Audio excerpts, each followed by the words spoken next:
Hello, hello, hello, ladies. This is Coach Ivy, aka Ivy K, with her voice.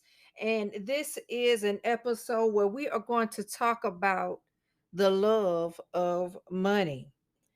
So I find it interesting how, for many years, I'm getting up in age, and for many years, I have been consumed with the ideal of needing money.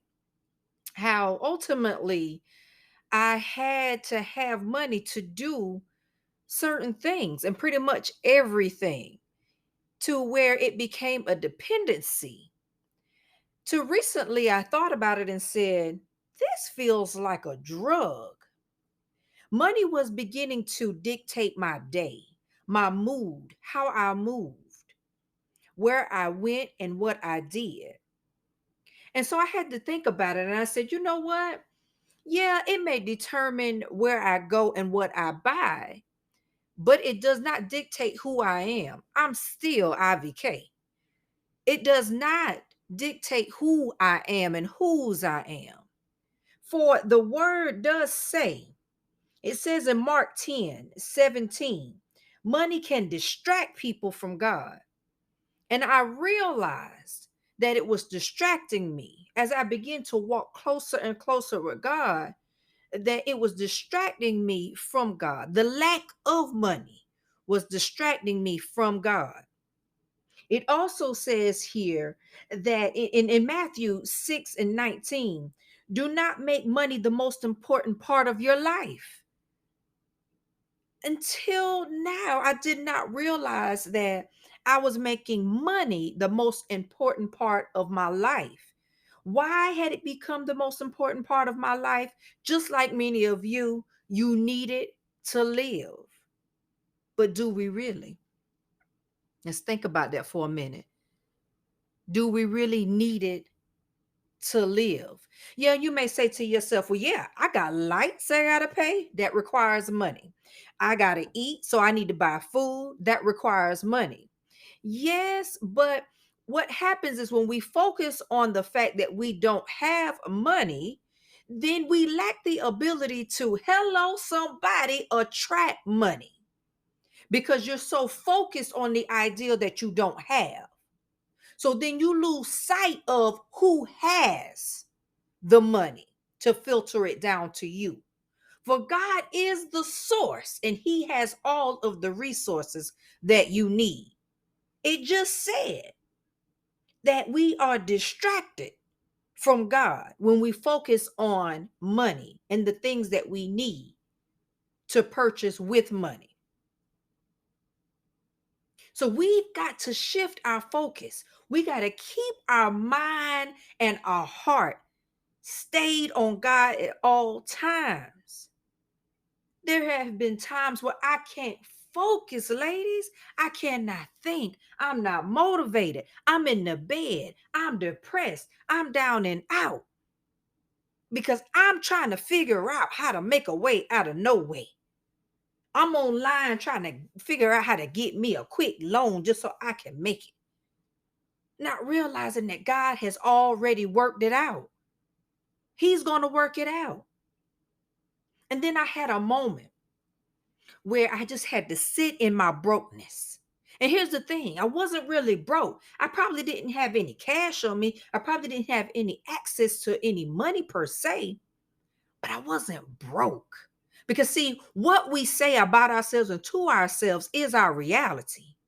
But see, that's for a whole nother show, right? That's a whole nother day and another topic. So I had to sit in that. I had to sit in the fact that I lacked. I had to sit in the fact that I did not have. And I truly focused on God.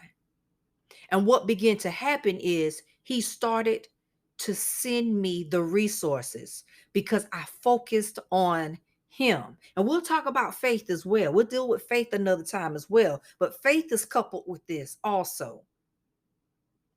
But you've got to shift your love for money to your love from God. That same energy, God wants your same energy that you give for making that coin and getting your purse. You've got to give it to God. This has been a long walk for me, living paycheck to paycheck and just barely that. By the time the check hits the account, it's already gone, it's earmarked. And I've had to shift that because I was making money truly the major part of my life. I was chasing it. It was all I could think about. I would wake up thinking about the bills that had to be paid that day, the bills that had to be paid that week, that month. And that's so hard not to do. Because see, God doesn't operate in our time. And I had to break down and talk to God about that thing. He doesn't operate in our time. But at some point in time along the way, somebody came up with calendars and clocks. So there are deadlines that we have to meet. Things have to be paid. But I had to let go of that too.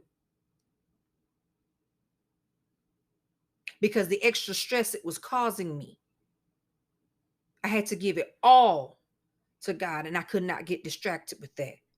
And then I also had to ask God for the abundance. I had to ask him for the strategy. I had to ask him how to navigate my finances moving forward so I didn't have to continue to live like this.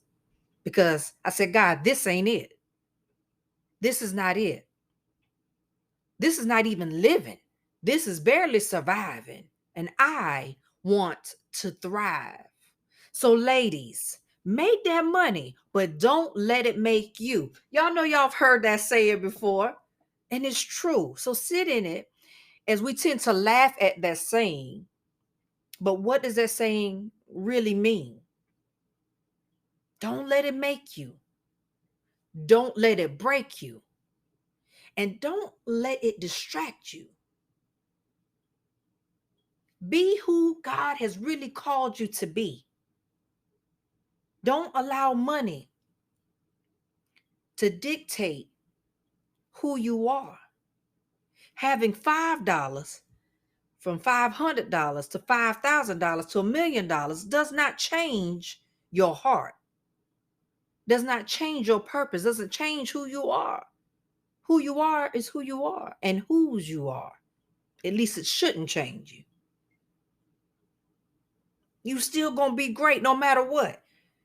If I show up to the next gig or the next event or the next party, I'm still gonna be Ivy K. It don't matter. I'm still gonna be fly. I'm still gonna be funny. And you will too.